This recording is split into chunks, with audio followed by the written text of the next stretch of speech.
The word jihad is mentioned in the Quran about 41 times. The words mercy, peace, and compassion are mentioned about 355 times. Yes, come in. Come on in, Riaz. Sit down, please. Contrary to popular belief in most Western cultures, Islam is a religion that preaches peace and tolerance. Yes, Patricia. If Islam truly is a religion that preaches peace, then how come the world's most troubled spots, the West Bank, Afghanistan, Pakistan, Iraq, they're all plagued with Islamic terrorism? Well, that depends on your definition of terrorism. Some might argue that the U.S. invasions of countries like Iraq and Afghanistan are also acts of terrorism. Those were acts of war to get rid of despotic regimes. Or a means of getting at a country's oil. Conspiracy theories. Well, May I? Yes, please. Go ahead, Riaz. Mr. Khan is right.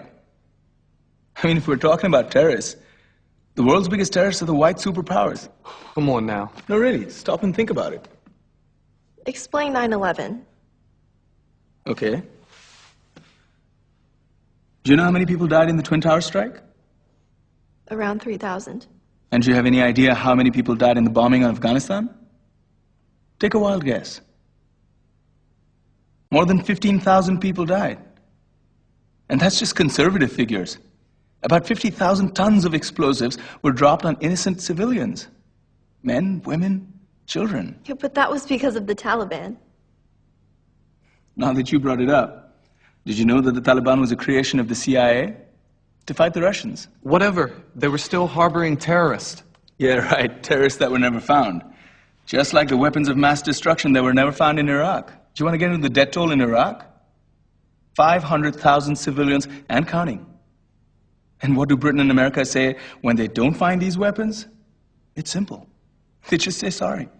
And still refuse to relinquish control of these countries. What are you trying to say? What I'm trying to say is that just because you're American, wear a fancy suit, and call yourself the president, doesn't make you any less of a terrorist.